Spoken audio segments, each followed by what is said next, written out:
The 30th entry into the main line of the Babysitters Club makes a bold promise in its title, Marianne and the Great Romance.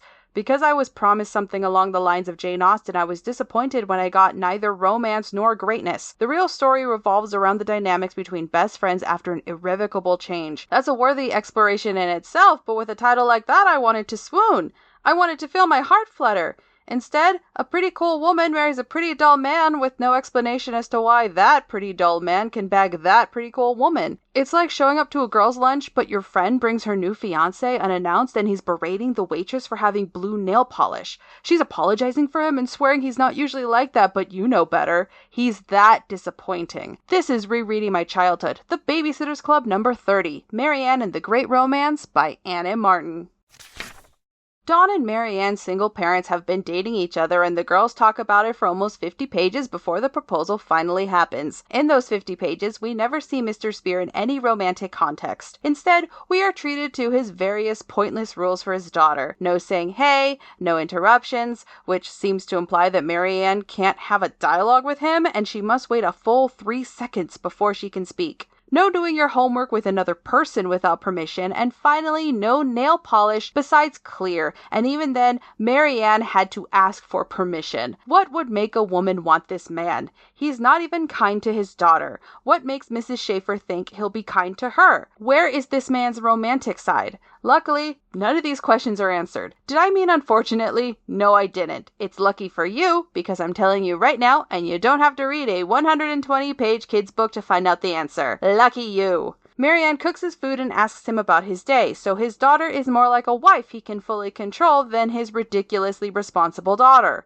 All those rules, and she still has to wait on him hand and foot. This is the man Mrs. Schaefer, a woman who doesn't want to be given away like property, wants to marry. All I need is one moment, however fleeting, of this man doing something romantic for his love interest or thoughtful for his daughter. We never get that. We get Mr. Spear's litany for a terrible life.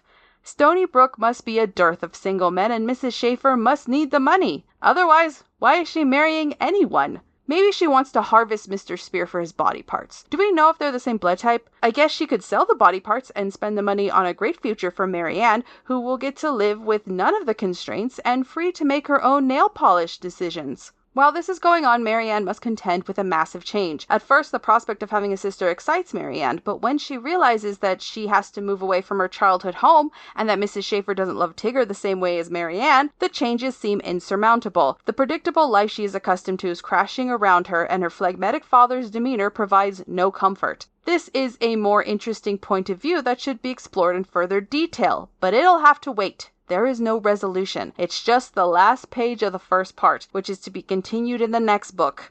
That's right, folks. This is a two-parter.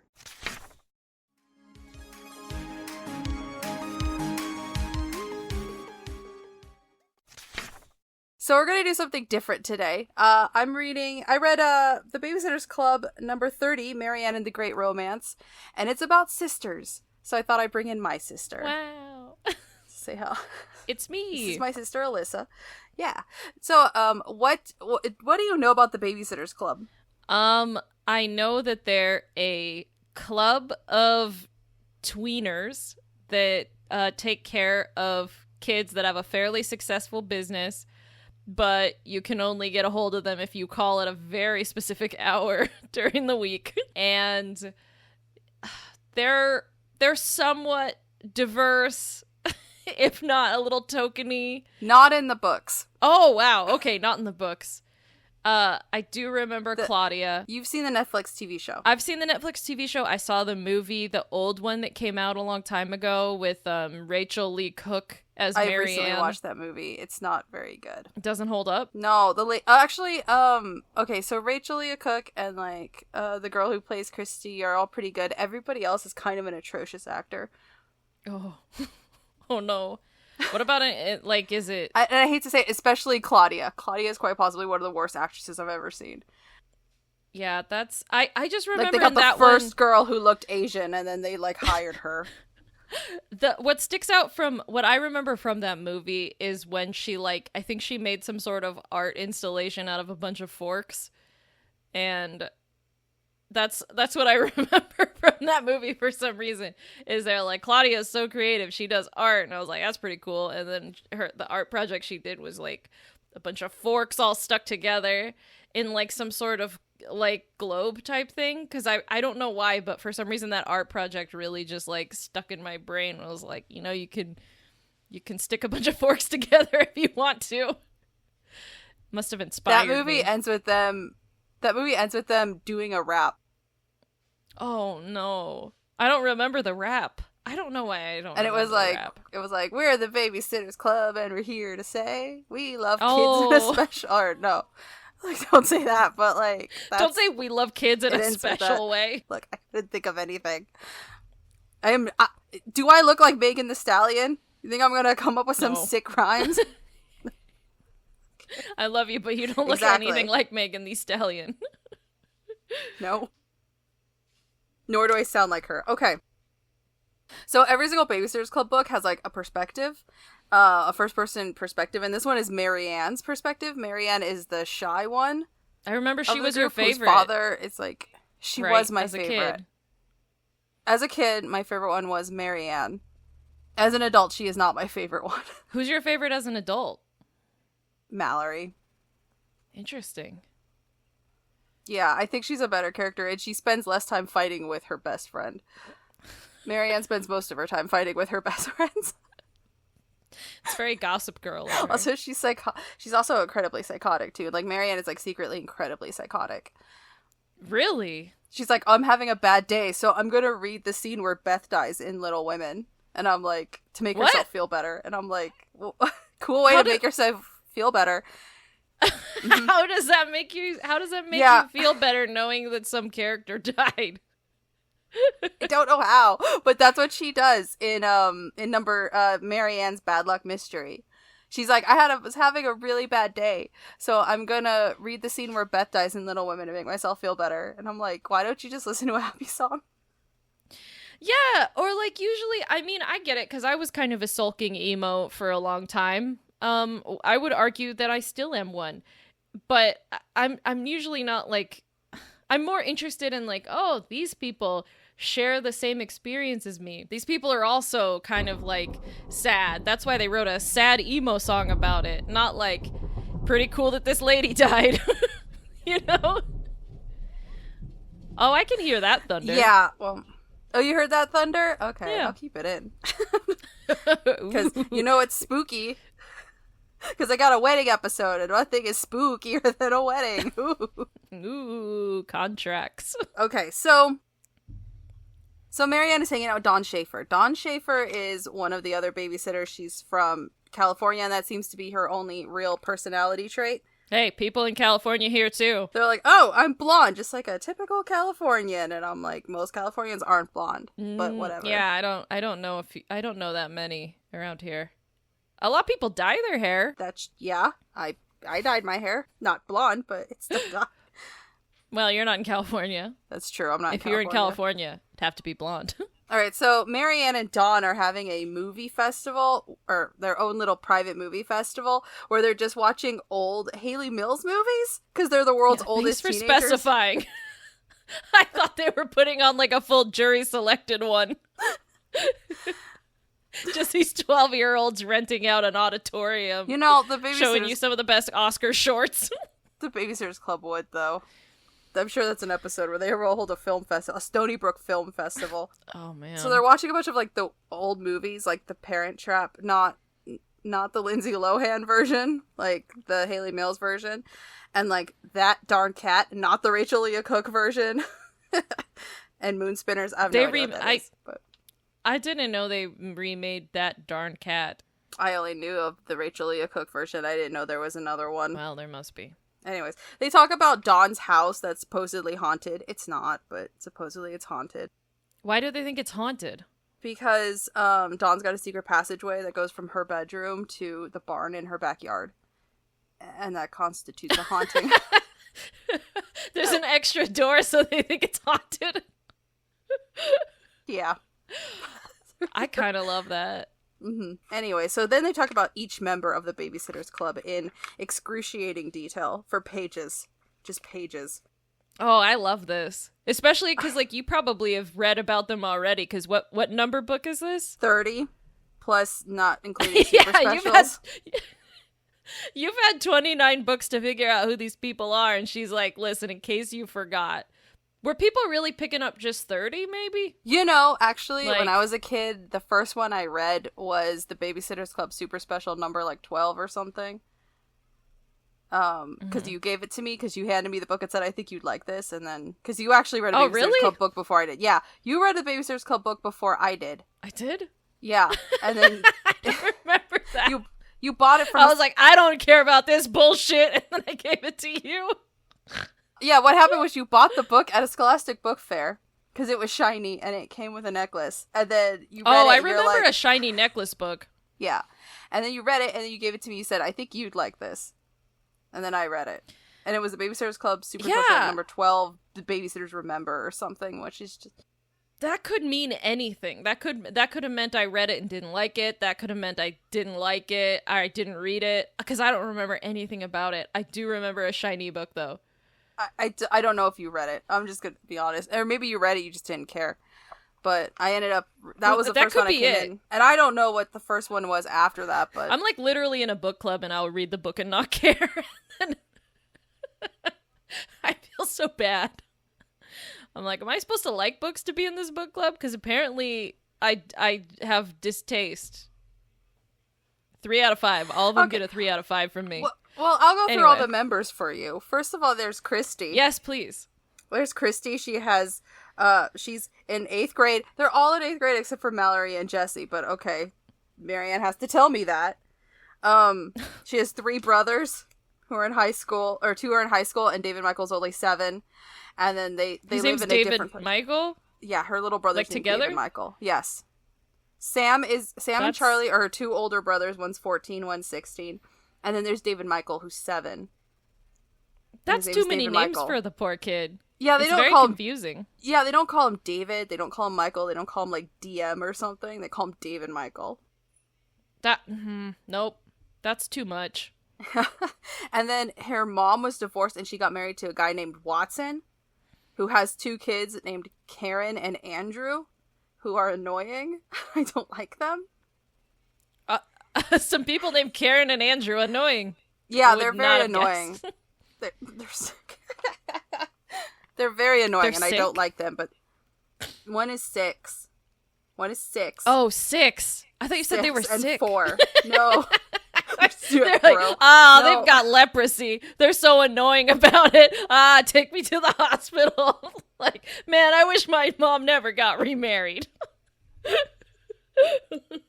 And then they also 6. have like and then so Watson and Christy's mom like adopted a kid named Emily Michelle from Vietnam. So another double name sort of thing. They gotta stop it with that. The double name thing. I know. They really do. Especially Is it hyphenated? No, it's not hyphenated. They could call her Emily or they could call her Michelle, but they call her Emily Michelle. But so does the kid have a middle name too, or is it just a thing where they're constantly mad at No, them, so they're always calling them by their first and I middle think she's name? just Emily Michelle Brewer. Like, I think she's just Emily Michelle name's Brewer. Emily. I know. I don't know. But they call her Emily Michelle. They make a big deal that she's from Vietnam. Boy. They make such a big deal about it. Boy. Like, it's that big a deal. It's like, they're from people who are from Vietnam. They exist. But anyways, and then their grandmother... Their grandmother moved in also to help them out because they adopted a child without thinking about who's going to help out. Watson lives in a mansion. He is a very rich man. I don't know what he does for a living, but he is a very rich man. Oh, probably money laundering. Yeah, that's what I think. I also think Mallory's maybe parents he's like a Russian hacker. Maybe he might be. Could be because we don't know. He could be one of those ones that worked out a deal with the government, so he works for them now. Yeah, he could be. He absolutely could be. Anyways, so then they talk about how Christy's a tomboy and she has a softball team. It's not that interesting. They have a dog named Shannon and a cat named Boo Boo. Interesting name for a Boo Boo? I like that. I call my dog Boo Boo. But Shannon? Crazy name for a dog. Well, it's because it's named after I'll allow it, but it's crazy. Michael Shannon, the actor.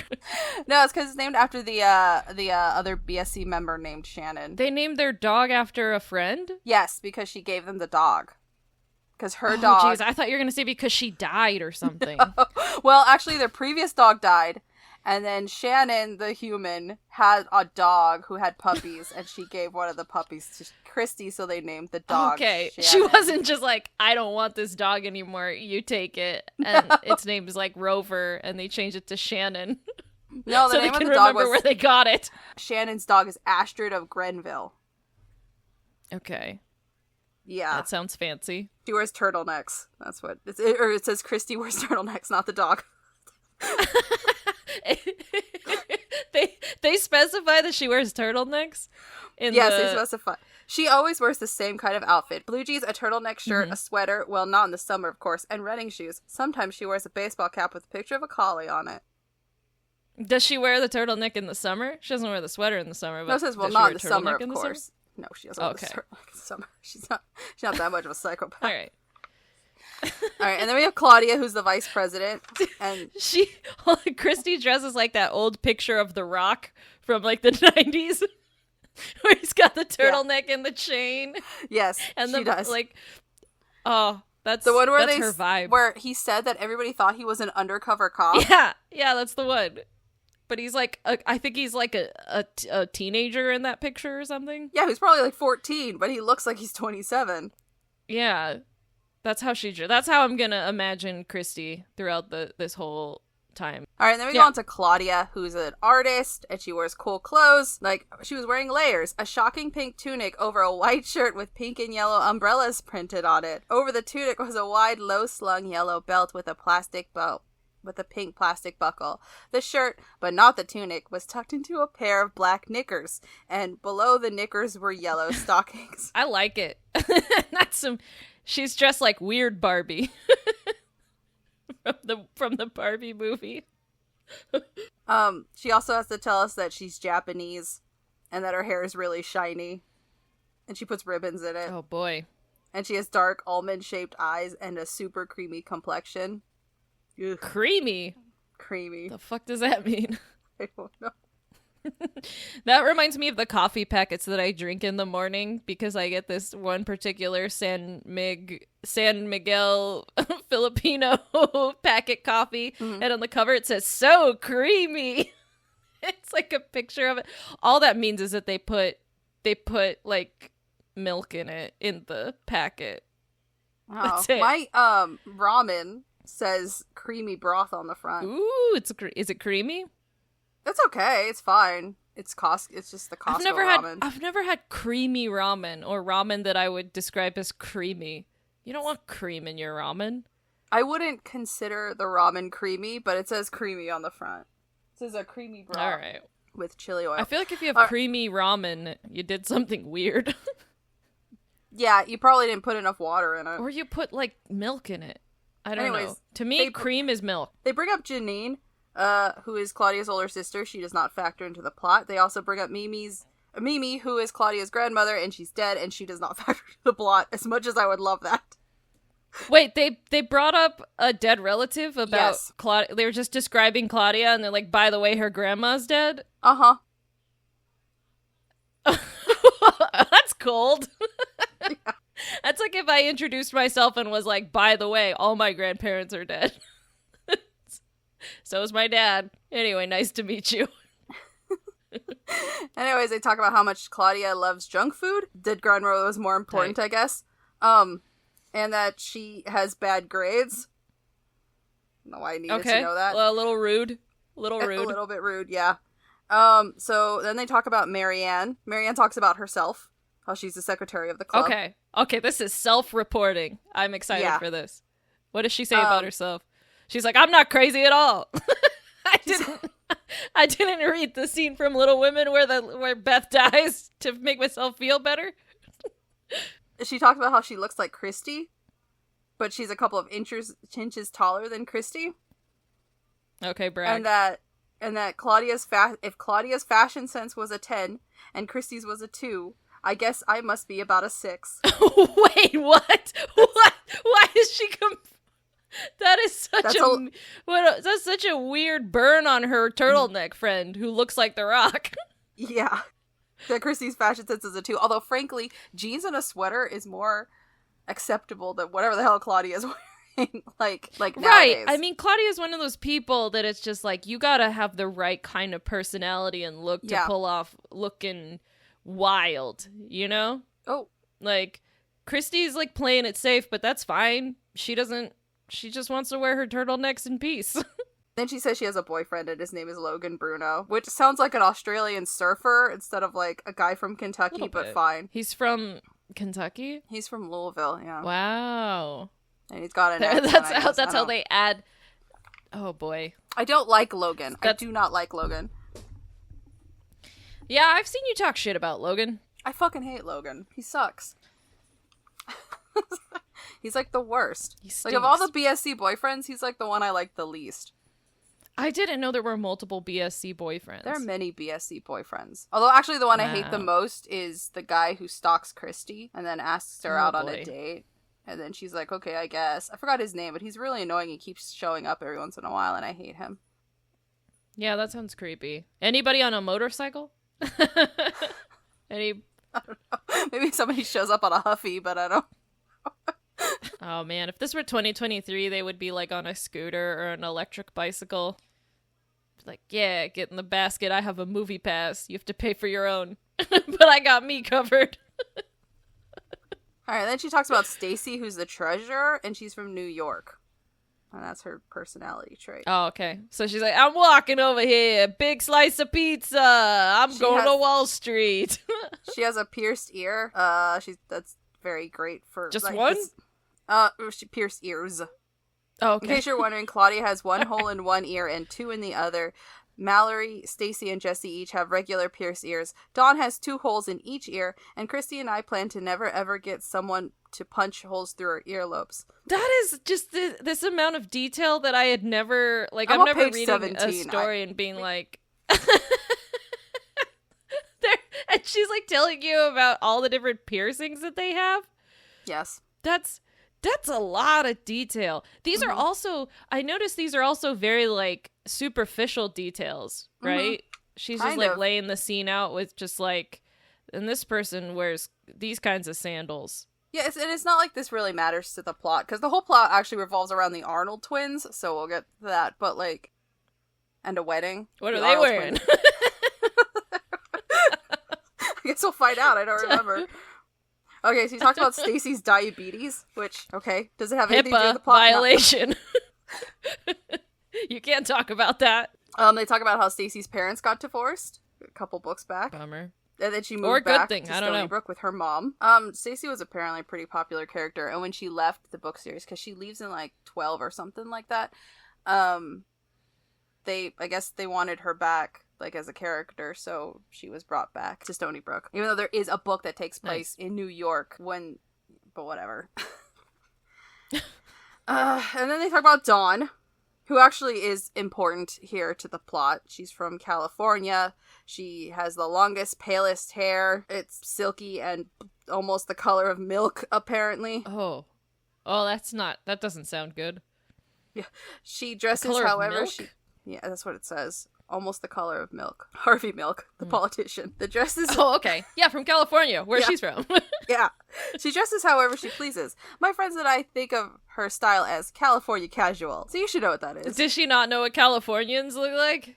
And No, she was just no. like, she's California casual. I'm convinced Martin has never been to California, but she just wrote this character because she met like one person from California who was like blonde and like way into health food. It was like, oh, that's how all Californians are. They don't know how to deal with yard sales. Because like, there's a whole thing where Dawn's like, we don't have yard sales in California. And I'm like, bitch, you do.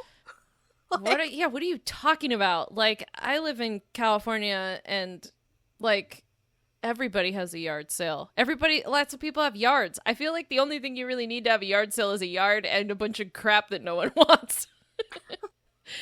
You just need a bunch of stuff that you're too proud to take to the Goodwill.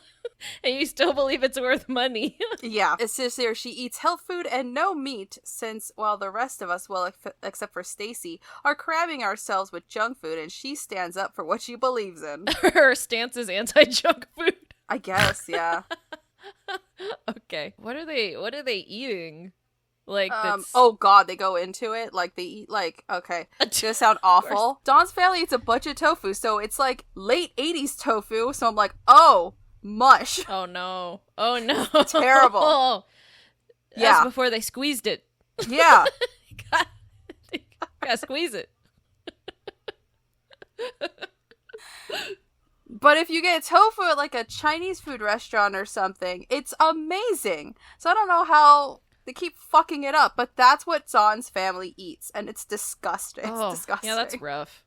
That's rough. I mean, that one's...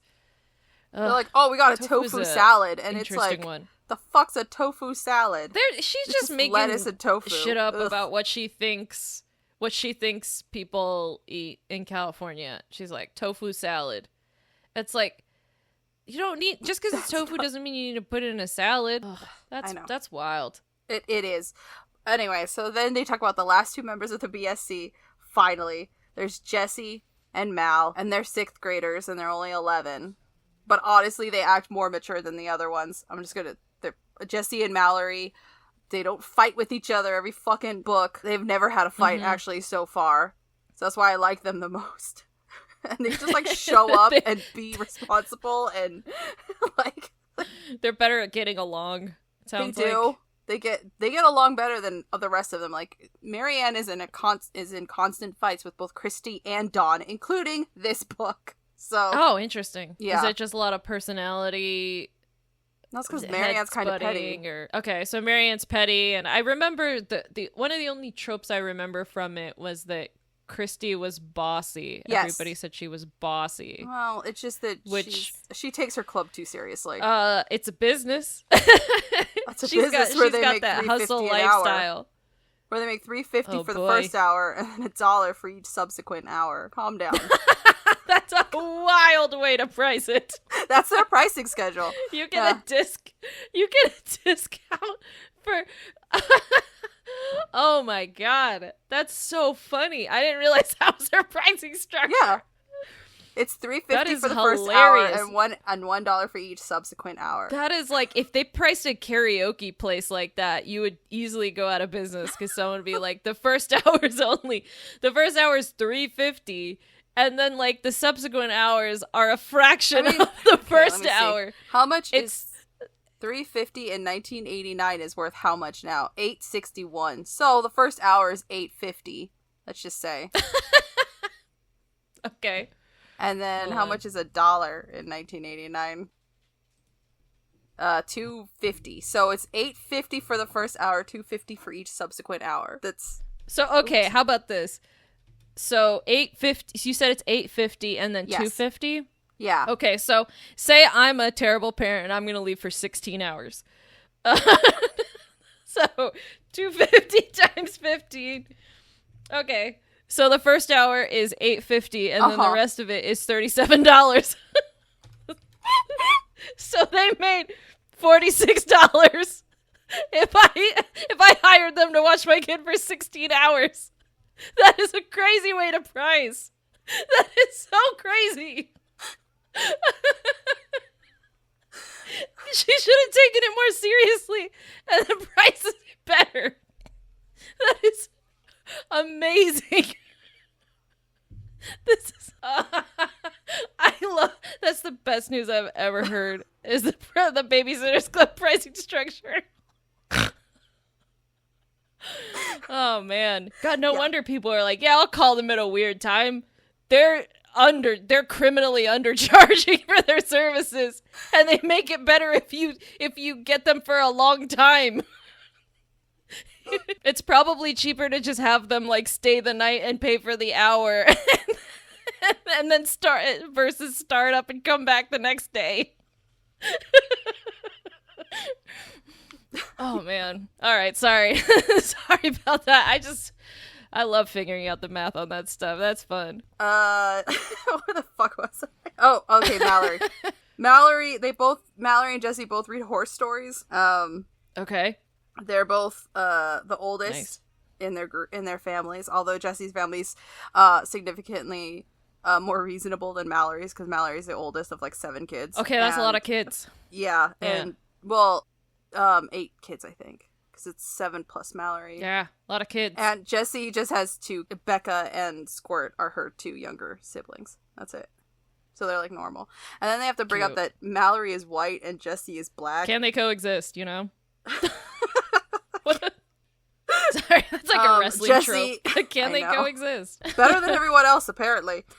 Actually, Claudia and Stacy don't fight as much, but it's always Marianne fighting with Dawn or fighting with Christy, or Christy fighting with Marianne. It's Marianne, Dawn, and Christy. Marianne sounds like a shit stirrer for sure. She is. She really is. It's like, how is she? But she doesn't think she stirs shit. No, right. She thinks she's shy and sensitive. Right. She stirs up the shit, and then she's like, I couldn't possibly have stirred the shit. I am shy and sensitive. Shy, sensitive people don't stir the shit. It's like, yeah, they do sometimes. She'll get out of it by just crying. Oh my gosh. Yeah, I know. It's like, I like felt like kinship with her when I was like a kid because we're both kind of shy, but like as an adult reading these, Marianne's kind of a nightmare. Yeah, I think the shyness is probably relatable. The girl who plays her on the Netflix TV show is absolutely wonderful, and I think she plays Marianne like with more nuance than she's portrayed in the books. Yeah, I remember enjoying the TV show quite a bit. I thought it was very really wholesome. Yeah, it was. I'm not surprised they didn't renew it for another one, but I am disappointed. Well, I'm not surprised because Netflix cancels everything after 2 seasons, because after the 3rd right, season they have to pay more. Like, they have to pay their actors and writers more, so they're like, we're just going to cancel Yeah, that's why I wasn't surprised. I was like, oh, this is great. Too bad I'll never see it again. Goodbye. Plus, like, you know, the Babysitters Club, they're perpetually, like, 13 for, like, 10, 12 years, however long these were going on for. I mean, like, eventually the actresses would grow up. You could make a cartoon. That's true. They actually have the new ones are graphic novels. They have like new versions of the books with that's cute. Novels. Yeah, it is cute. I haven't read them. I don't know how much they changed, but like anyways. Mallory wants to be a writer and illustrator of children's books, and Jessie wants to be a professional ballet dancer. Great. Gotta have goals and dreams. Good stuff. Yeah, that's it. And then she said, I stopped daydreaming. Dawn handed me the phone, and I talked to Christy for 15 minutes. Wow. Yeah. All right, so then we have the Babysitters Club. So she was daydreaming chapter. The whole time? She was talking? We gotta move faster, because like, this is page 23. That was a daydream? That was a daydream. She was daydreaming about each individual member of the Babysitters Club. She was daydreaming about what her friends were? Yes, while watching movies with Dawn. Okay. All right, and then we have the club meeting day, which they meet on Mondays, Wednesdays, and Fridays from 5:30 to 6 o'clock, so that's when you have to call them. That is a tight window. Apparently, there's like mention that Claudia will take the phone calls when they're not there, when people call. That Claudia will take phone calls. Now she's going to talk about how the club works, and that is seriously the whole next chapter for the next couple of pages. This reminds me of when you're listening to like a D&D podcast and they spend like 3 episodes like setting the world up. Like world building. Yeah. So this is the town of Flabberden. In the world of, yeah. In the world of Ardunan. And there are 4 factions. And now I know what kind of lizards fly around here, but nothing has happened in the story yet. People love their world building, but that's like not the thing that people actually really like to read about. But every single Babysitters Club book starts out this way. So at some point, got a world built. I stopped reading these. Because I stopped reading these about like after the 4th book. When I was redoing these, I stopped reading them. It's like, I know who these people are. Anyways, they talk about how they advertise and how it's like, oh, you can call 1 phone number and get like 7 sitters, blah, blah, blah, blah, blah. And that she came up and that Christy's main responsibilities are the run meetings and think of good ideas like kid kits and their boxes that and weird pricing. And weird pricing. And kid kits are these things where they throw in games and coloring books and stuff, and they take them with them on their job so the kid can play with this thing instead of, I don't know, watching TV, which is really frowned upon. Like in these books, like they really frown upon watching TV. Like there was like, oh, we can't just have the kids watch TV, and I'm like, why not? That's how I grew up. I mean, it's also like you have a babysitter over. Don't you think like just the kids sitting around watching TV is like ideal for everyone involved? Yeah, but it's really frowned upon in these books. Like he's like, you can't just show up and just have them watch TV. We need to play with them. What if they want to watch TV? I know. What if they want to watch TV? Okay. I don't know. There was like, oh, we could isn't put on a a babysitter play. there just so the kids don't kill themselves? That's what I think. A play. That's what they always do. They're always like, we'll put on a play. All these plays. All right. For who? Like just for each other? Please be just for each other. Because it's like if I had a babysitter and my kids were like, we just want to watch TV, and the babysitter was like, no, we're putting on a play for the neighborhood and we're charging admission. And then all of a sudden I got home and there are all these people in my backyard watching my children put on a play when they just want to watch TV. I would never hire them again. I don't care if it's only $37 for 3 nights.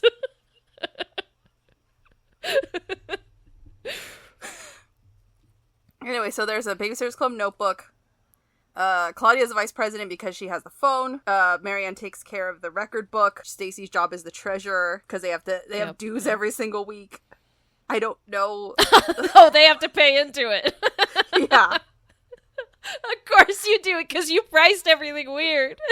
You'd be able to self-support if you didn't price so weird. You would have to charge your employees to work there.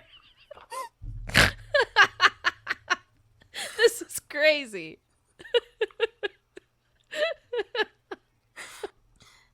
Okay. Oh goodness.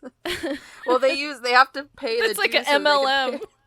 It kind of is, isn't it? They pay for items for the kits, Claude's monthly phone bills, Charlie's fee to drive Christy to the meetings, and club slumber parties. Wait.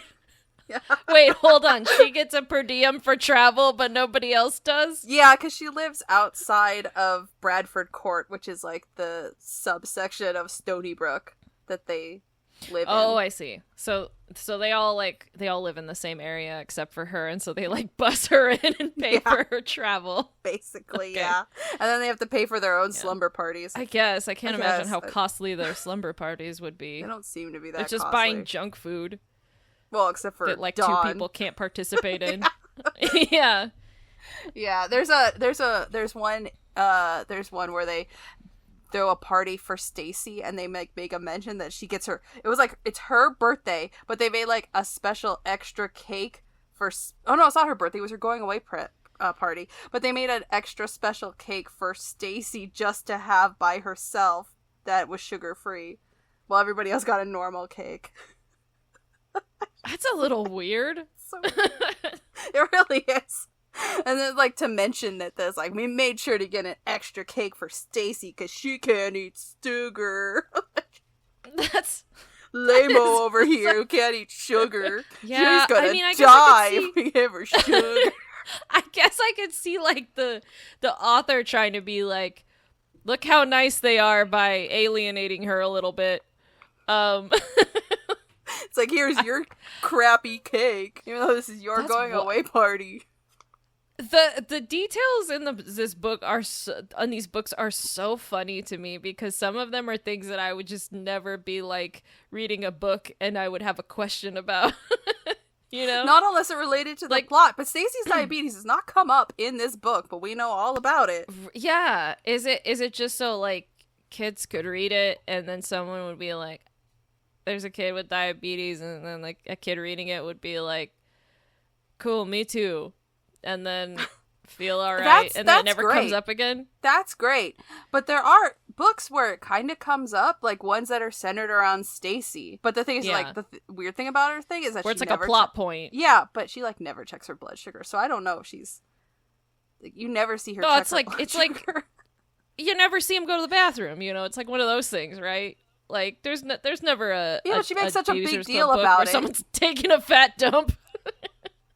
God, I wish. That'd be so funny. Yeah, Claudia left the room and said, "Do not go in there," like Ace Ventura.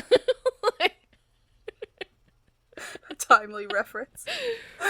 Yeah, thank you. Well, I'm trying to match the time that these books were out. Yeah. But the ideas are also contemporary to that movie as well. We'll get into that. And then there's Dawn, who's the alternate officer, and she just takes care of any job that nobody else wants. Like, if somebody's missing. Like if Christy has COVID or something, then she'll take over the meeting. Yeah. Okay, cool.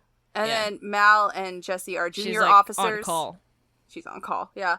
Mal and Jesse are junior officers. It says here, they don't have actual jobs, which is not true. They get paid the same amount.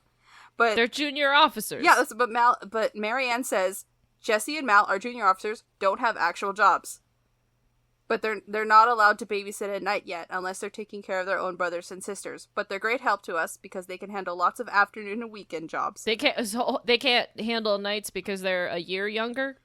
Because they are 2 years younger, yes, I guess. They're 2 years younger. They're It's 11. a pretty stark cutoff. Yeah, they're 11, Okay, whereas they're 11. the other ones are 13. Oh, okay. Yeah. And then we have Wow. the final. Then we talk about Shannon and Logan, who are alternate ones. That's basically like if nobody can have a job, nobody could take a job, Shannon or Logan will take care of it, but they don't have to show up to meetings. They do not factor into this book at all. Logan kind of does, but But Shannon they still does got not. a mention. They still got a mention, even though Shannon does nothing. Okay. And is not interesting as a Yeah. character, and she has no character traits besides she is rich and also blonde. There's so many blonde people. Stacy, Dawn, and Shannon are all blonde. Okay. We need more blonde people, apparently. There are more blonde Well, people let's in see- this book than in California. They need they do. It's so funny how much like on call staff they have. Oh god, yeah, they truly do. I think it's really funny. This is But why they don't there's have so to pay many dues. Do the on call staff? No, have they to don't. Pay dues? They don't. I think But they don't get access to those kid kits. I don't think they do. Also, Logan's blonde too. They're like contractors. Yeah, they're like a what was it like? What did that thing I did for They're like Amazon for a while? 1099s. Yeah. Like, Yeah, they're 1099. They're like a temp Yeah. company. yeah. When like everyone's at a work retreat, like they have to babysit everyone, and then go back to not making ends meet. Okay, then it was only 5:25. Christy is a stickler for starting on meetings on time. So they're waiting, and then they're talking about stuff, and then at 5:30 exactly, they're like, well, time for the meeting. First call came in at 5:35, the next one came at 5:38. These are all details within the book. 5:38. Yeah. Wow, they answered that first call mighty fast. No, the first one was 3 minutes. 5:35, the next one was 5:38. 5:35. Then 5:38. 5:38. Yeah, they only spent 3 minutes on that 5:35 call, Yeah. and then someone happened to call just right after. Mm-hmm. That is these are fast phone calls. Have you tried to talk to a person on the phone in 2023? They start out by asking like everything that's happened in your life. Oh, yeah. I don't know how they did it. And then finally the call that actually matters shows up at 5:51, and it's Mrs. Arnold. Now Mrs. Arnold has 2 kids, Marilyn and Carolyn, and they're twins who just recently discovered they're allowed to have different personalities. Incredible. Good for them. Yeah. So Marianne takes the job. So Marilyn and Carolyn are now different, and we get like a big long description about Marilyn and Carolyn. I do not care. The only one thing that matters right now, Carolyn has friends and Marilyn does not. Oh So, boy. Carol- that is a pickle when they're twins. Yeah. So Carolyn is out with her friends, and so Marilyn is talking to Marianne for a while, and she's like, oh, do you want to play with my kit? And she's like, no. And then she's like, I thought you would want to play with your sister and her friends. I added, I'd come with you. Nah, said Marilyn, they're not my friends. I don't have any. I mean, I have a different friend. Oh, that's nice. What's her name? Her name is Gazi Konka. Gazi Konka, I exclaimed. What kind of name is that? Foreign. She comes from a faraway place, replied Marilyn. She's new at school. She's not in my grade, but I met her on the playground. And then Marianne says, does she speak English? Oh no. Oh boy. Oh boy. Not speaking another Marianne. language is purely an American thing. But, like, to assume that somebody who's Right. foreign doesn't speak English? Like, what is that? There's a lot of assumptions there. Like, it's probably not the most important things to know about, like, because, I mean, I feel like you could make a reasonable assumption that they can communicate in some sort of way if they've become friends.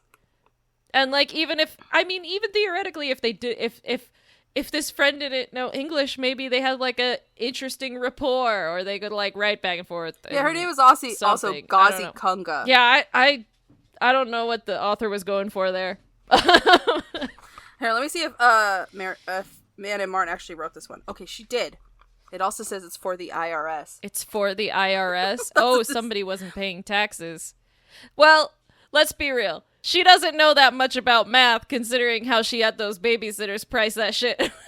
I could imagine she was drastically underpaying on her taxes. I just don't think math was her strong suit. At the beginning of each book, it says for somebody. If it says for this name with their help with the manuscript or something, that means that person actually wrote the book. If it just says for somebody, Annie Martin wrote this book. Annie Martin wrote this one. So, okay. So, she talks about Ghazi Kunga. She said she told me that she could ride a horse bareback, and that once she and her family were in Paris and they ate snails and frogs' legs. Ew, I said. Yeah. Is this when the kid met her, or like I like to think she opened with that. This is what Marilyn is saying about her friend, quote unquote, Ghazi Kunga. Yeah.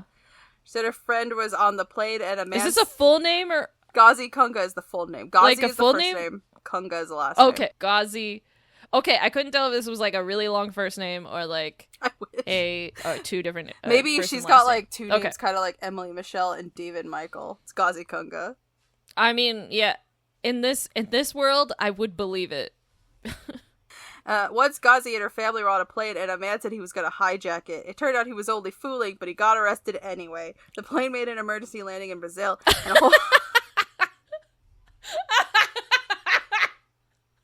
and a whole bunch of police officers trooped onto the plane and arrested him. They had to carry him out because he made a fuss and wouldn't walk. I think I saw that video on TikTok. Yeah. I love that a man threatened terrorism and somebody refers to him as causing a fuss. Yeah. He made a fuss. How unfortunate our plane had to land because a man was causing a fuss. Oh, did you hear that, Ghazi? Anyways, then Marilyn reads from Pippi Longstocking. Because she didn't want to talk about her fake friend, or her friend, anymore. She's like, anyway, I'm done talking about her adventures. Looks down and makes no eye contact with the babysitter for the remaining 4 hours. Well, Marianne thinks that this girl is fascinating. Ghazi Kunga is the new talk of the town for Marianne. So Carolyn comes back from her friends, who are just Haley and Vanessa, Vanessa Pike is Mallory's little sister, and Haley is like another babysitting charge that they have. They seem fine. I actually like Haley. Okay. Marilyn calls them Why don't they like the other twin? Because they're not interesting enough for her. She only makes friends with people who have been on planes that have been hijacked. She's like, unless you've witnessed terrorism, I don't want to be your friend. You're too boring for me. Marilyn just calls them jerks, and then she gets into a fight with her sister. And that's Fair. it. Yeah, and then Marianne leaves. Anyway, so she's talking to her dad that night. Marianne is talking to her father that night. Hey, Dad, you heard of this Ghazi Kunga person? Probably not, because this man is like, oh god, he's the worst. He's actually not bad in the TV show. He's like, his weird strict rules are like kind of make sense the way he explains it, that he's kind of like he just doesn't know.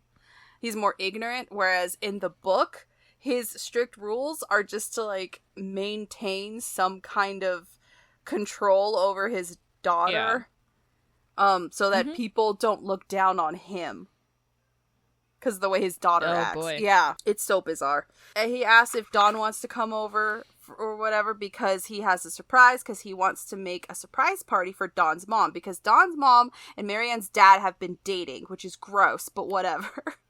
And I don't know why they're together, but it's gross. I think it's gross. Because he's, like, a conservative, and, like, Dawn's mom is kind of like, okay. Like, she's fine. She's flighty. That's Opposites like her... attract, baby. Her one, like, personality trait is that she's flighty, and his personality trait is that he's unpleasant. So, I don't know why these two are together. Honestly, flighty and unpleasant could describe many a couple in America. Okay, fair enough. But they used to date in high school, I guess. Oh, and I guess that's their only real okay. connection. I don't know why they're together, and that, I don't know, this book doesn't have to be all about them and their relationship, but I would like to understand why those two are together besides, oh, they went to high school together. Like, okay. There's lots of people it's kind of I went weird. to high school with who I'd never want to see in my life again. That's what I was thinking. I was just like, even if my lovely partner was not in the picture, I would not want to date anyone from high school. Yep.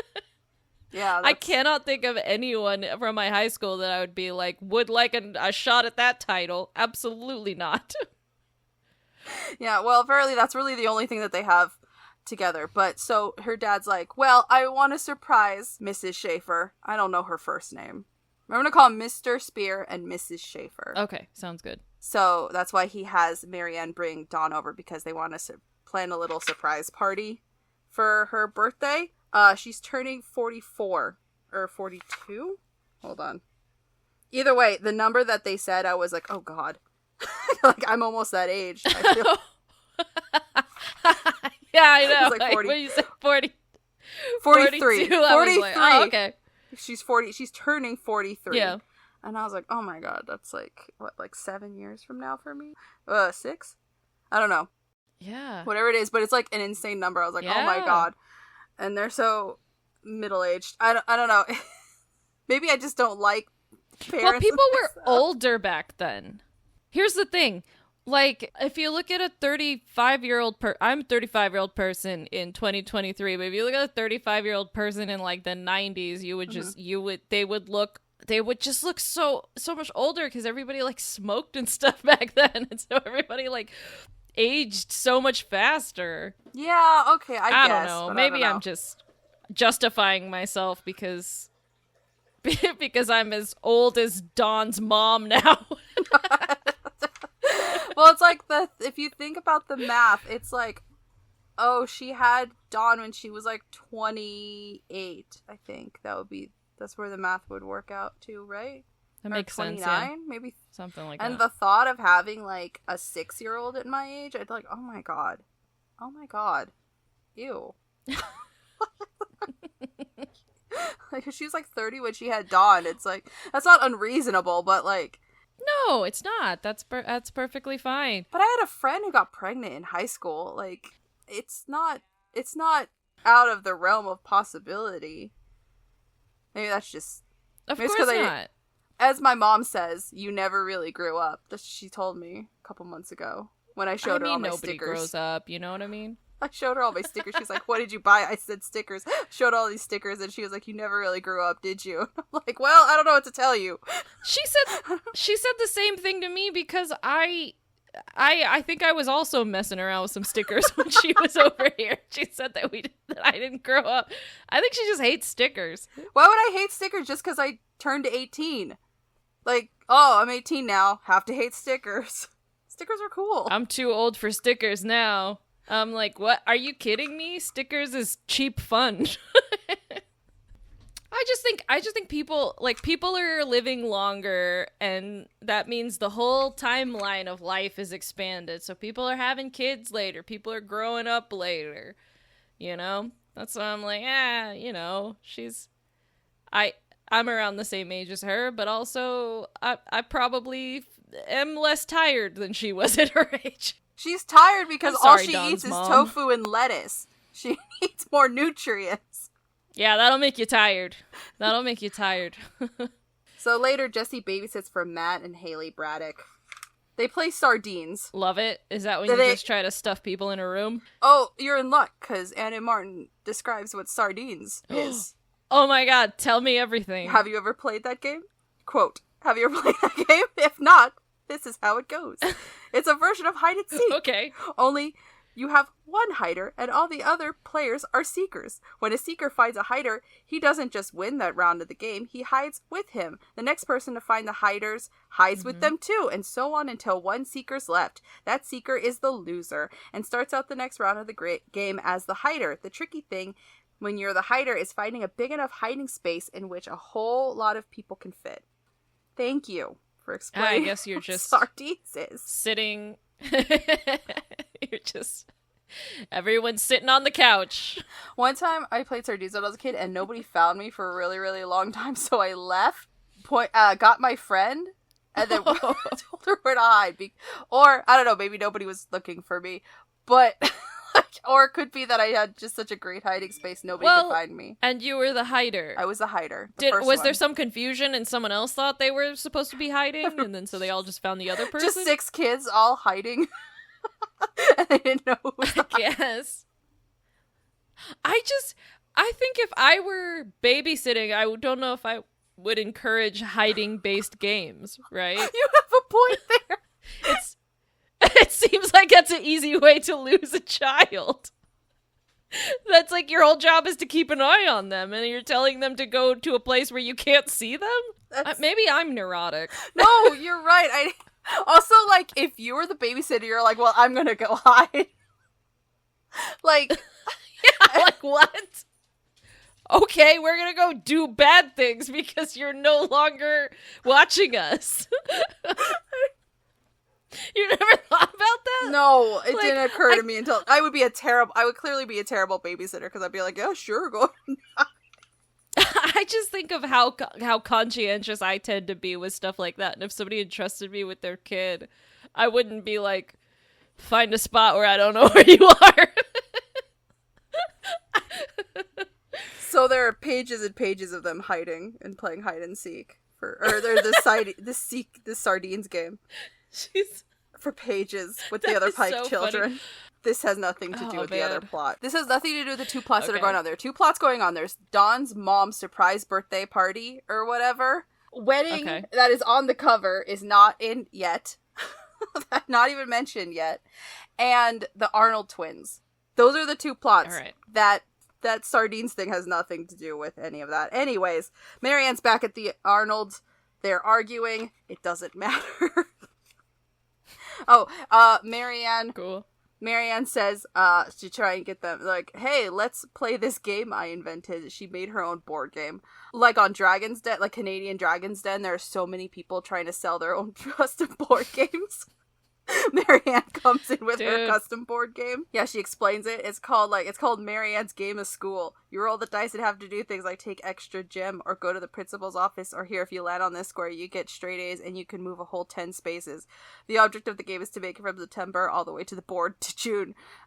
I mean, like, time will take care of that for you, like, in theory. So I don't know why you right. Also, it's like, aren't you trying to, like, you're trying to engage kids, and they already think about school because that's basically their day job. And now you're like, listen, I brought a game. Do you guys want to play this game I made about your job? While you're just trying to not be at it right now? I wonder about that. I don't think it's a very good game. This game makes no sense. Well, and because of this, we're gonna have to pass, Marianne. I'm out. I'm out. I'm out as well. Mark Cuban is also out. I watched like 7 seasons of Canadian Dragon's Den, and all I noticed is that they were all board games. There are tons of board games, and every single one needed to have a rap.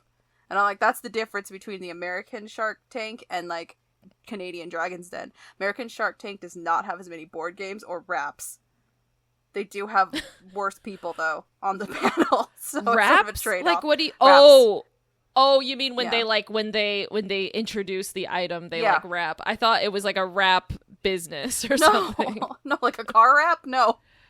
Yeah. No. Yeah, raps. sorry, that's why I got confused. Like they start out with a rap every single time, and I'm like, by the 3rd one, I'd be like, horrifying. You guys need to stop. You guys need to stop with the raps. Yeah, you have to stop. You have to stop. We can't keep doing this. Eventually, Carolyn and Marilyn start to fight because one of them gets straight A's and gets to go ahead 10 spaces. And basically, so they're fighting because of this board game. Go on. They fight because of the board game. There's like pages. They're fighting so much. And then Marianne's like, well, you guys are 2 different people. And so, like, I forget which one, Marilyn or Carolyn, goes off to, go off to their room to, like, cool off or whatever, and the other one has to stay outside and can't go to her room.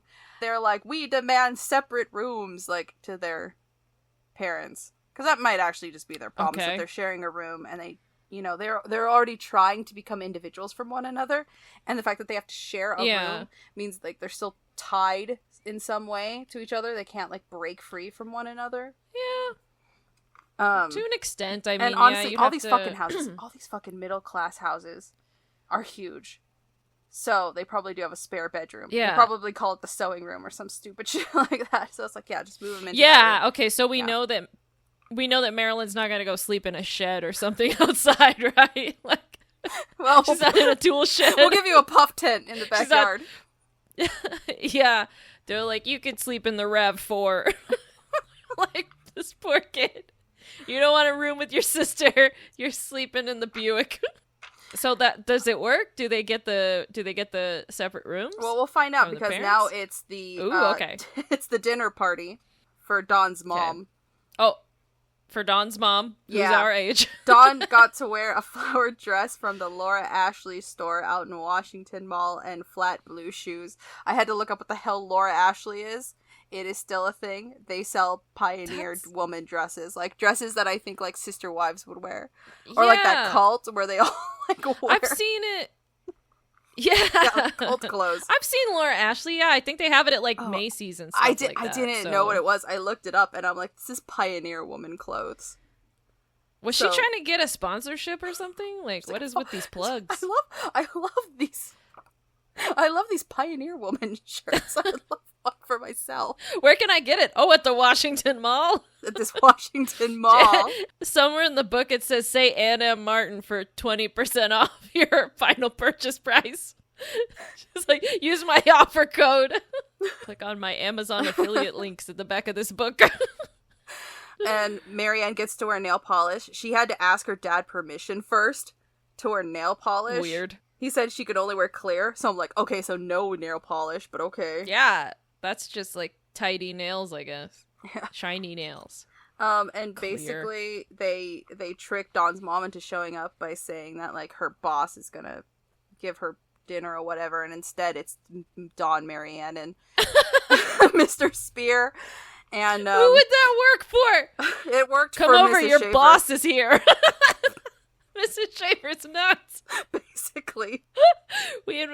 Your boss is going to be at your boyfriend's house. Come over. What? This sounds like everyone's No, it's at a nightmare. restaurant. It's at a restaurant. Oh, it's at a restaurant. Oh, boy. It says here, oh my goodness, exclaimed Such a Dawn's wild mom. way to lure someone. What happened to Stu Humboldt? Dad smiled. Forget about him. There's no business dinner. He's dead now. The only thing that lives on is this party. So there's a cake and everything, and then she like showed up with a bunch of reports. I was like, oh no, I thought my boss was gonna be here. I did all the reports. They're like printed out in a stack. He like throws them away. She's like, my work. Forget about reports. My files. And then they bring in a cake. Mrs. Schaefer held something up for Dawn and me to see. It was a diamond ring. It's an engagement ring, she told us. Then she turned to Dad. I thought we agreed. No rings. We've both been through this business, this marriage business before. We don't need new rings. Wait, so he proposes to her and she's like, no new rings. Yes, basically. So she knew he was going to propose, I guess. Well, God, I hope they talked about it. He just... it sounds like they talked about it, but also it's like a really weird way to like, here's a way to say yes in a way that's a little backhanded. You can't talk about that later. Dawn and Marianne are like, we're going to be stepsisters, and they started to cry. She opens up her presents. It's the reports. They weren't destroyed after all. They're in this present box. Also, the boss is here. He shows up. I'm so happy for you. You know, he seems like a nice guy. He's like, but you still gotta get those reports on time. The Anderson case isn't gonna close itself. And you know what? He's right, too. Dawn and Marianne want to tell the BSC during their next meeting on Friday. A week has passed. Just so you know. A week has passed. Okay. It feels like months, but a week has passed. She asked if Logan had come to the meeting, and then Christy's like, it's against protocol, but I guess just this once. Oh, okay. Alright, so the phone protocol. rings. Dawn opens up her mouth and the phone rings. It gets wacky. And then they finally are able to announce Dad's present to Mrs. Schaefer was an engagement ring. They're going to get married. Dawn and I will be stepsisters. Well, you never have heard such loud silence. Everyone in the room was stunned. Yeah, they did go, but only for a moment. Then they're not happy about it? At first. Whatever. And then this incredible shrieking and cheering and yelling began. Logan jumped up, crossed the room in 2 strides, grabbed me off my bed, and whirled me around. Then they hugged. I hate Logan. I hate Logan so much. I can't. Logan's a fucking dork. He's like, your dad's getting married? Yahoo! Time to square dance. In this poor girl's bedroom. That's what we do in Kentucky. When there's lots of people. And I just imagine trying to stuff that many people into a bedroom. Because, like, we grew up in a house that where even at any point in time, you or I had the biggest bedroom in the house. Like, we just shifted bedrooms a lot. Like, amongst the family. And, like, can you imagine shoving that many people in that room? Oh my God. Like, no, that's like, that's why I'm just like, what is this guy doing? Trying to, like, dance and whirl people around in a room it's just packed full of people. So many that it's against protocol to add 2 more. She probably wasn't even talking about BSC protocol. She was talking about, like, the fire code. It's just like, fire marshal will have my ass. We're already... Yeah. Alright, so they're very excited to talk about the stupid wedding. I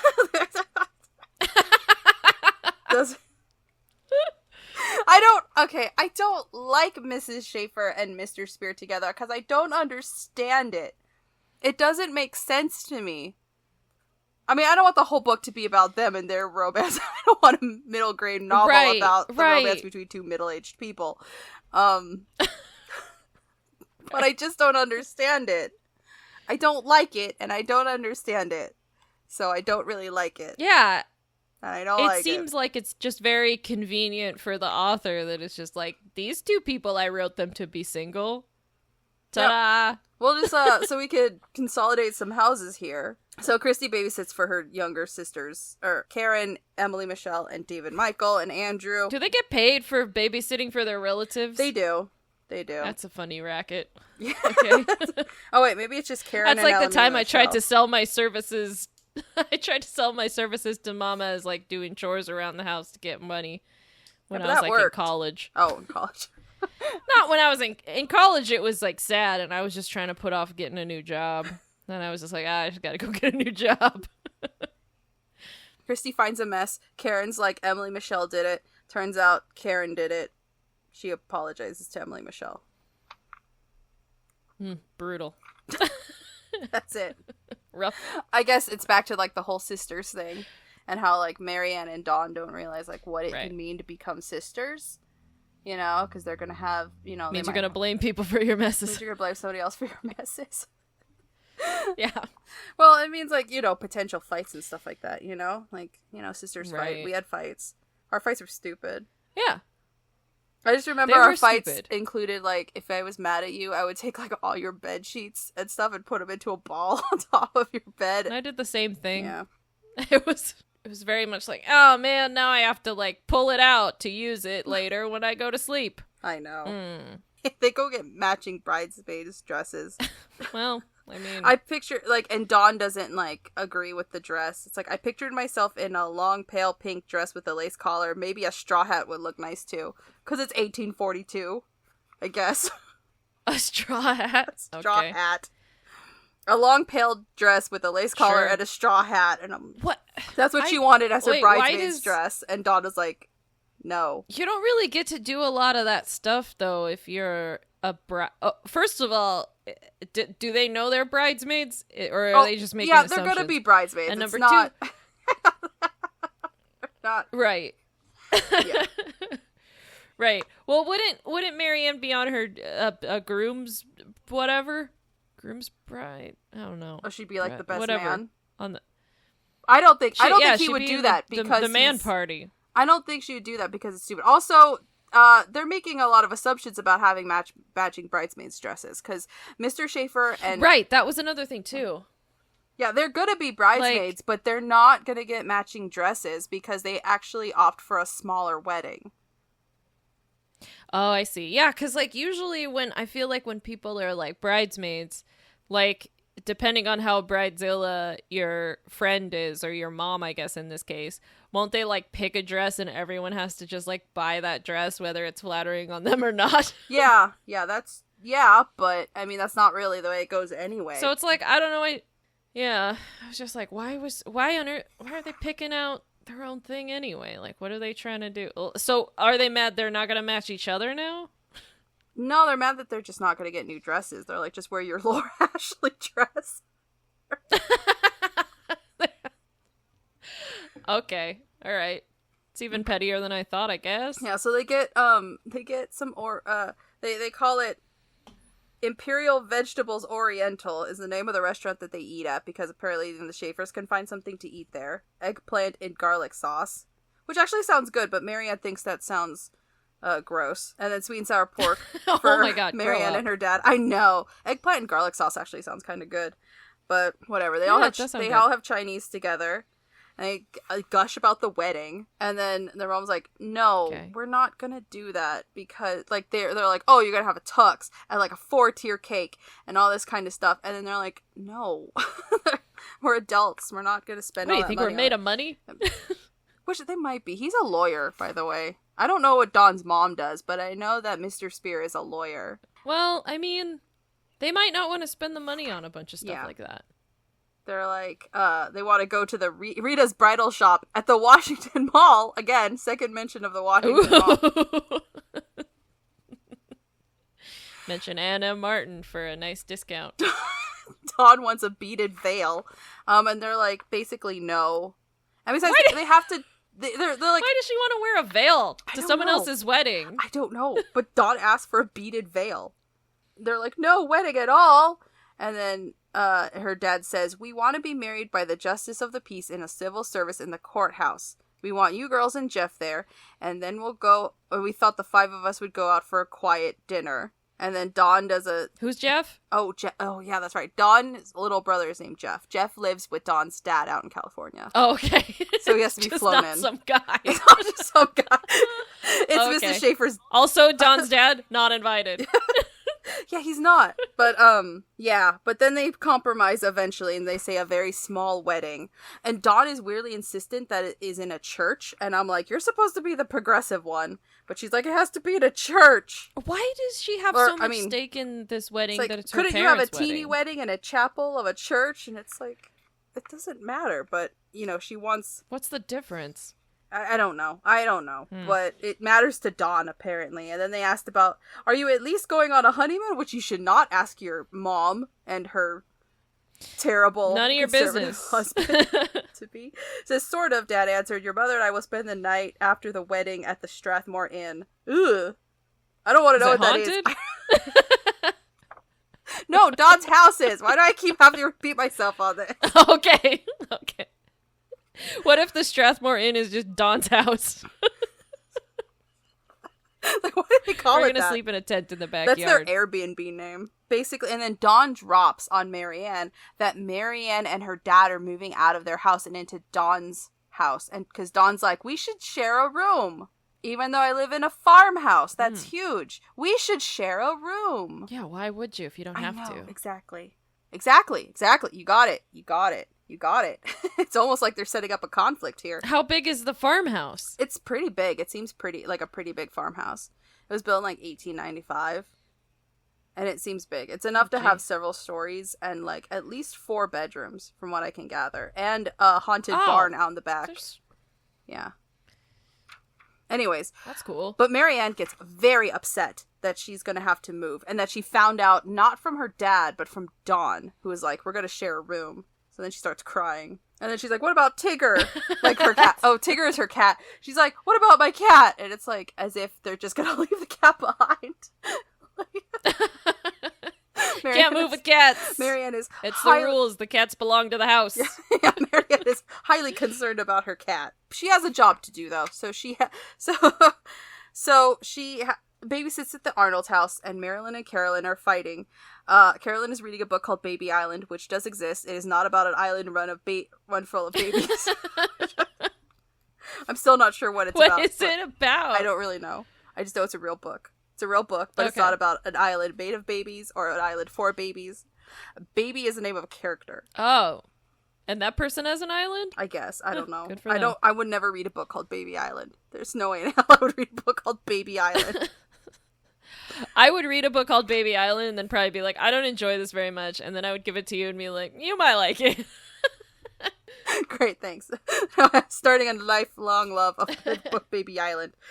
Okay, so basically Marilyn and Carolyn are figuring out the logistics of one of them moving into what is called the guest room. Okay. And they get very excited. They're going to be able to redecorate. And that's the end of the Arnold story. Wow. Is that they are going to be able to have their own bedrooms. Oh, and Stacy sits for them while they're trying to figure out their own bedrooms. It's not that interesting. Also, it turns out Gazi Kunkka is imaginary. What? Wow. I like that kid's thinking about terrorist attacks. That's pretty wild. Yeah. You mean Gazi Kunkka is imaginary, I cried? I should have known. I just should have known. A foreign dignitary's daughter named Gazi Kunkka living in Stony Brook? How could I have been so naive? The way I read it the first time was that it sounded like Marianne was placating her because Gazi Kunkka and her ridiculous story are so outlandish that I didn't think Marianne believed her. But it turned out she did believe the lies of a 7-year-old. I believed him. I was like, let's meet this kid. Bring him out. Well, you're not gonna meet this kid. This kid doesn't exist. Well, no, none of these people really exist, but this kid especially doesn't exist. He exists in my heart. He, she, they. I don't know. I don't know who this is, but I just want to hear all the stories. Their world travels. That's a spin-off book. The Gazi Kunkka Club. They decide to have a wedding, and the BSC's allowed to come. Well, actually, the BSC's not allowed to come. Oh, okay. Sorry. Dawn and Marianne are the only ones allowed to come. Yeah, I was like, Jeff comes in. I was like, wait. Yeah. Jeff comes in from California. The triplets were going to be guests for Jeff. So the triplets are the Pike triplets. They're 3 younger brothers of Mallory. They're friends with Jeff. They're allowed to come. Okay. Because that's Jeff's guest. They're friends with Jeff, but Jeff lives in California? Yes. Like, how do they forge that friendship? Jeff used to live in Stony Brook, and then he moved back to California. Oh. Huh. Yeah, I mean, I would too, but also it's like, what?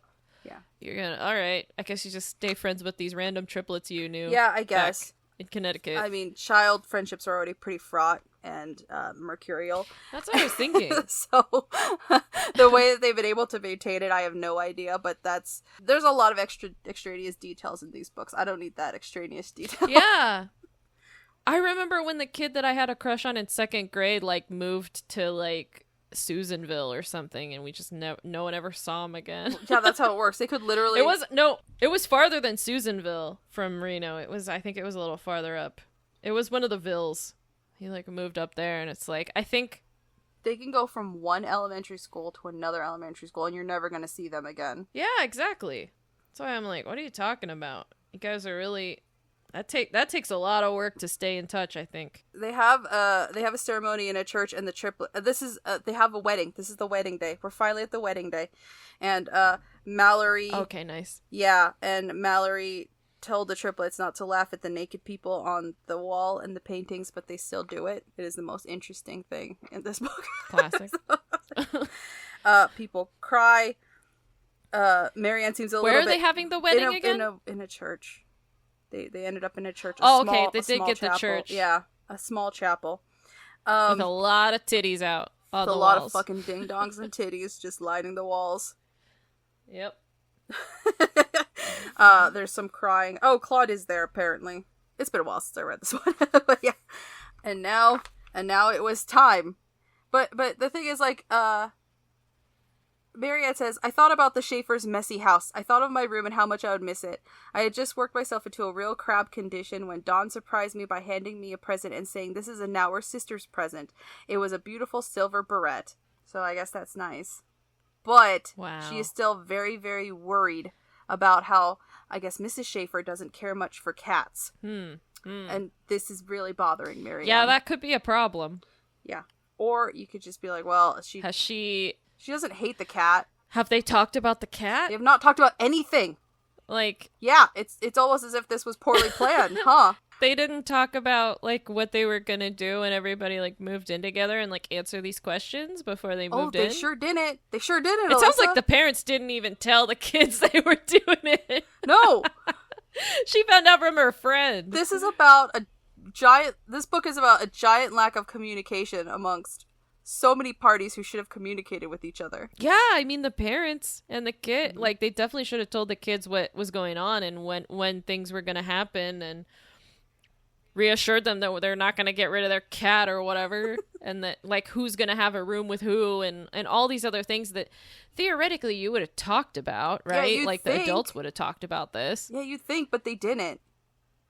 Because this is a whole book of very irresponsible people.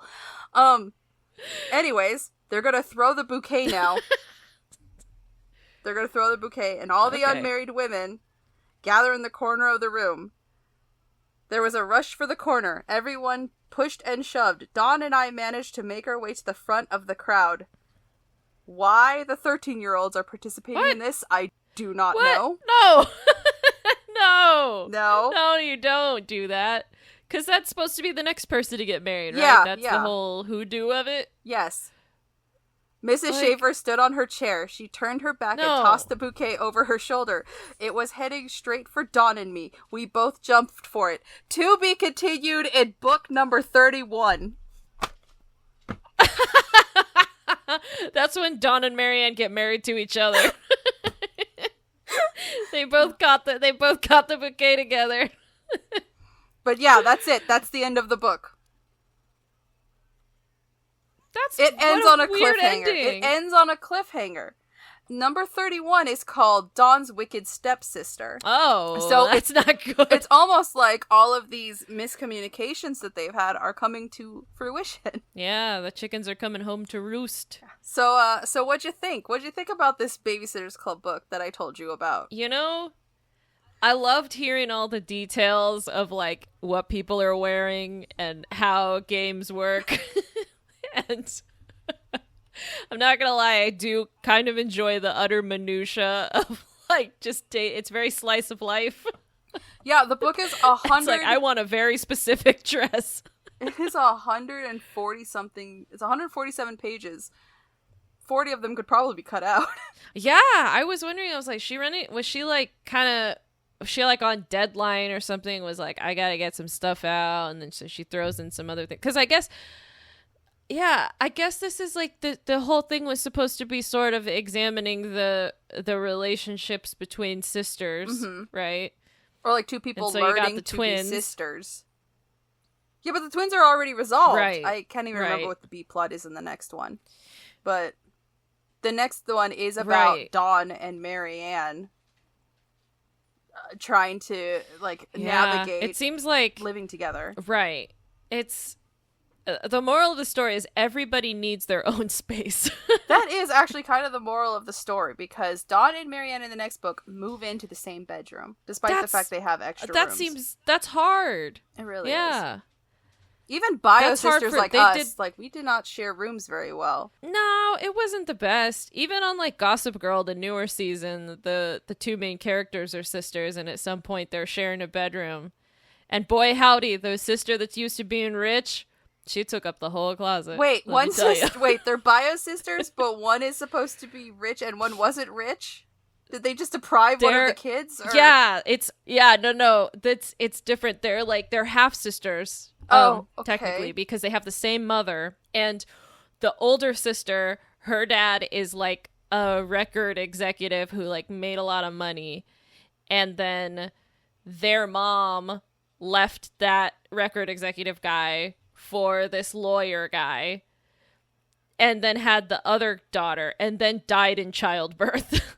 And so, oh dear, okay, they never had a link to each other, and, like, the dads were kind of, like, trying to keep them away from each other, but they, like, knew about each other, and so they kind of arranged it so that the poorer one would like somehow end up getting to move to New York. Her and her dad would get to move to New York, and then they'd be able to go to school together. So one of them is used to being poor and the other one's used to being rich.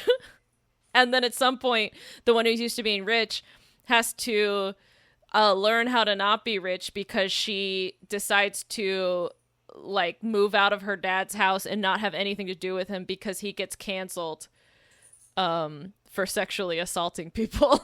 Oh, okay. Yeah. The show's wild. The new season or they're not renewing it, but I think it had one or two seasons maybe. I think it was 2. But they didn't renew it. Which sucks because it like at the very end of the show, like Gossip Girl gets arrested and I'm like, I want to see what happens. And it's just going to end on a cliffhanger? Over. Just like this book? It's vague. It's a little cliffhangery and a little not cliffhangery. I'm sorry I just spoiled it for anybody who's listening, but whatever. No, but like, I don't know who watched it. It's been out for a while now. If you were gonna watch it, you watched it. And if you weren't gonna, you're probably not gonna now. That's why it's not getting renewed. It was not. You know what? You're right. And I accept that. But yeah, this was a book that really, really explored how to play sardines and how to have your own space, how to have your own identity. Older people getting married. Yeah, I just wish I knew or understood why Mr. Schaefer and Mrs. Schaefer liked each other. Like, I don't know, maybe if I saw them share a joke? I don't. They don't have anything in they the barely previous talk books to each where they're other. like interacting with each other. No, they started dating like in passing at some point. I know there's a mention. Oh, so this is just like There's a mention that they went to high school together because they find Dawn's mom's old yearbooks, and Marianne finds her dad in there, and then she finds like oh hey whatever Mrs. Schaefer. Yeah. That's not her name. I don't even remember what her maiden name is, but like I'll see you next summer or whatever. Oh boy, this book's like a sweeps week where they were like throwing a wedding. We gotta get that attention. It's a sweeps week book. It sure seems that way. But I know they did start dating. I just don't know. It's not. I've never seen them like interact with each other. And then like in the next book, well, maybe I'll save that. But like, I still don't understand why they're together. In the next book, do we get to see a little glimpse of their parenting styles and their how will they coexist? And we continue not to see them interact with each other. Like for a married couple, they sure don't really talk to each other. But then again, if the whole book, like, you always have to have one of the kids in the scene. You can't have a whole scene with just the parents without any of the BSC involved. It's called the Babysitters Club, not, the parents of the Babysitters Club. No. Right. The Babysitters Club, the previous generation. Right. The people, we take a look at the people who should be at home with their kids.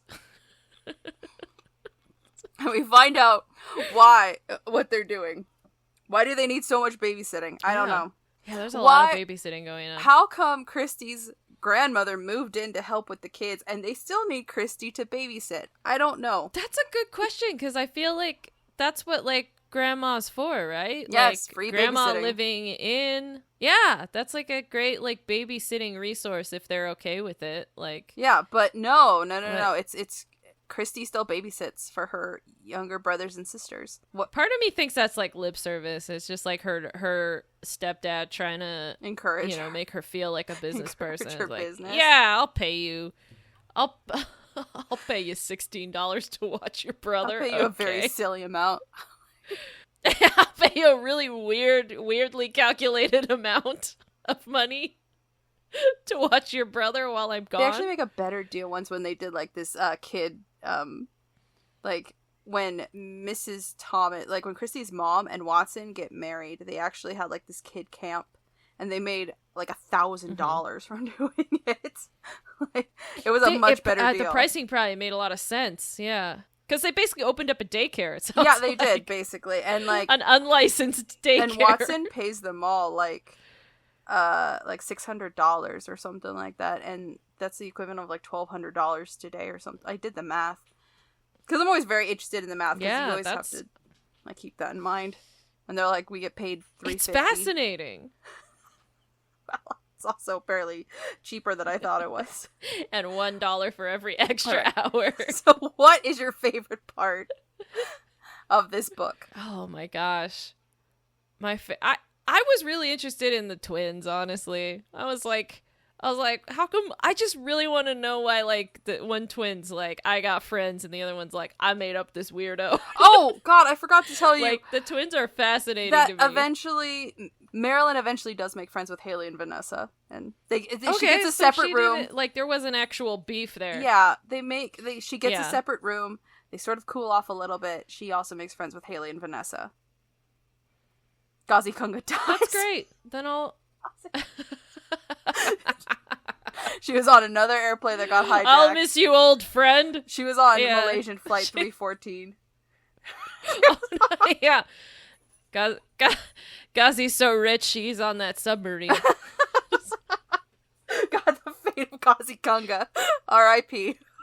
No, I really want to know what happened to that. That character was fascinating to me. I was just like, I just never made up a friend, so it's like I am interested in like the kind of made up friends people would make up. You know what I mean? Like, and then tell someone about it. It's just there's a lot to it. It's really I would write stories. It's interesting to with me. People who I wished were my friends, and they were all like 16 years old when I was 8. Like, I want to be friends with 16. I love that. I think that's so funny. Well, because when you were 8, you did see like kids that were older, and you're like, wow, they're big. I thought they're cool. The best age to be was 16 years old. No matter how old you were, the best age to be was 16 years old. Oh. Which I would argue was terrible. What a terrible age. But like when I was a kid, that's what I thought the ideal age to be was 16. So that was when you were at your peak coolest. So I wrote stories about 16-year-olds when I was 9, because I was like, that is peak cool, and I want these people to be my friends. You can have a car, you could go to the mall, and that's your whole life. And what's funny is when you got to 16, you didn't go to the mall that much. No, I didn't get a car, I didn't go to the mall. I went to the mall more than you did. Oh yeah, I stayed inside and played Final Fantasy I went to the 10. mall because... Yeah, I worked near the mall, so I would go to the mall to get Sbarro. Woo, 16. I was with my friends Titus and Yuna. Those old so-and-sos. Well, thank you for joining me. I'm not really doing much since Twitter died. I'm on Blue Sky. You could see me periodically talk about whatever, but no, I'm hanging out. I'll catch y'all on the flip side. All right. This was Rereading My Childhood, The Babysitter's Club number 30, Marianne and the Great Romance by Ann M. Martin. And what a book it was. Thank you for joining me, Alyssa. Thank you, my sister, for joining me about this book about sisters. No problem, my sister. All right. I'll see you next time. Bye.